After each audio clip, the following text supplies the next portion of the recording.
we all have two people. We all have two people. And I'm not saying you're crazy. We have the easy voice.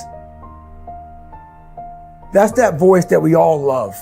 That's that very comfortable voice that's that mommy holding you saying it's going to be okay. Doesn't care how good you are, just loves you. Just loves you no matter how messed up you are in life. So that's that one voice. This other voice that we walk very far away from is the voice saying, hey man, you ain't doing shit. So we try to get this voice out of our head completely. And we live over here in this land. So what you have to do first is turn up this voice over here. The voice saying things to you that aren't nice. That it's in our head saying, you know what, man, dude, you're not doing shit. I'm not saying to put yourself down. I'm saying listen to the truth. And the truth isn't in the 20%. The truth is in this other part of your brain saying, look, man, you're wasting a bunch of percentage here. We have 80 more percent that we're not tapping into because in this other 80% is suffering, pain, failure, self-doubt, darkness, and then a whole bunch of light. But to get to this light, you gotta go through all of this. So a lot of us know that. I can get over here, but over here, man, this is much better because I gotta go through this journey that is not fun. This from 20 to 100%, this shit in between is not fun.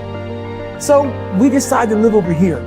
So everybody goes, how do we do that? You know exactly how to do that. You know exactly, it's not a magic trick. There's nothing I talk about that's a magic trick. It's all back down to a very primitive mindset of we just have to do. It's like breathing. Breathing becomes normal. Like we don't know that we're doing it. That's how you have to live your life.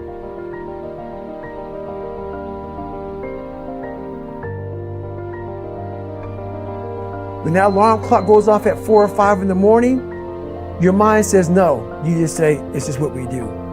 It's what we do now. Because to get to where you want to go, the amount of pain involved, I'm not saying physical, I'm not saying you got to break yourself off. The amount of mental pain of how many times you're going to have to do something that you don't want to do to get to where you want to go. When I was 297 pounds and I was fat as hell trying to be a Navy SEAL, the scariest thing in the world to me, even to this day, was that could have been the rest of my life. I thought then I was trying hard. That's the scariest thing in the world. I thought then, 297 pound, working for Ecolab, spraying for cockroaches, making $1,000 a month. I thought that was me at my 100% potential. Come to find out, a few years later, I wasn't anywhere near that. 106 pounds less, graduate Navy SEAL training, went on to do all these other things. Looking back on that, that was me trying hard. That's why people gotta understand, what is in us, we have no idea until we start trying hard. And I mean really trying hard, when you're obsessed with, hey, this is my new norm. My new norm is that, wow, this isn't always fun. It's not always meant to be fun. And that's when you know you're trying hard. Is that, and so people listening to us that maybe are at 20% or 30%, about, yeah, I'm going hard, I'm going max, and yet they're not seeing the results. Like, how do they actually shake themselves out of that? We're all in a battle with our own brains. That's all life. That's all life is. It's the most powerful thing in the world, is your own brain. It can work for you or against you.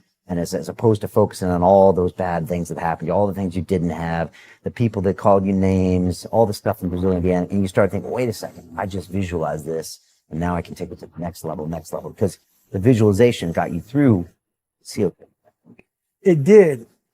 And I was able to visualize the end.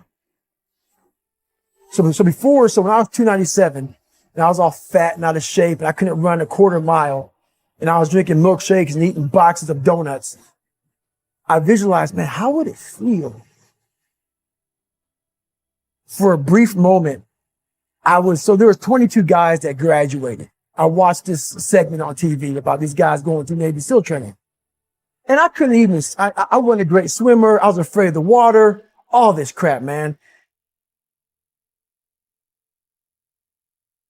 But at the very end, it says 22 guys. This commanding officer's up there and he gives this great speech.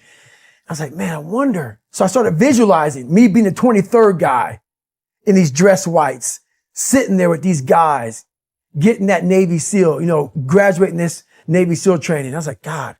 So I put myself there. I was like, man, that's an amazing feeling. I put myself there at 297, not even able to do anything that these great men were doing. I said, man, if I could feel that would kill. I could just feel that. It lasts for 1 second. You get that certificate, you walk across the stage, and what's next? But I didn't know that then. My mind wasn't, I thought I'd live in that moment forever. So I said, wow, man, if I could just feel like that. If I could feel like that. And what was that feeling you wanted so bad? Was that accomplishment? No, victory. I wanted to win. Not like beat somebody else. It wasn't about that. I just wanted to go the distance. Everything in my life, when something got hard, I quit. If it was reading, that's where, I wasn't great at reading. I wasn't great at writing, so I just quit. I couldn't catch on as fast as you. I had to work harder than you. So I quit. I wasn't great at things, so I quit. I'm not good at this. Like, man, if I could just go that distance, that extra mile, to just go, just to finish. I want to finish. I want to feel victory. And victory for me wasn't winning. It was just finishing. So I said, you know what? If I could feel like these guys feel, it would change my life. But what I realized, the best feeling I had was when I was by myself trying to lose this weight. I had to lose it in literally less than 3 months. 106 pounds in less than 3 months. And literally, I started feeling victory just by putting myself in the battle. It wasn't about going to Navy SEAL training. It wasn't about being the 23rd guy in that chair. I started realizing, man, just by going to war with myself every day and putting these challenges and these goals and these obstacles, these insurmountable obstacles. So it wasn't about losing 106 pounds. Me losing 5 pounds was an accomplishment. Me losing 10 pounds and then 50 pounds. And then the more I did this, the more I gained confidence. And then the more I gained confidence, the more I realized these guys can't do what I'm doing right now. I had no coach, had no trainer, had no money. I didn't know how to lose weight. I had no knowledge of what I was doing. I was just working. I was just sacrificing. And then through that, all these different tools started coming up. But I would have never found these tools if I didn't put myself in a very uncomfortable place.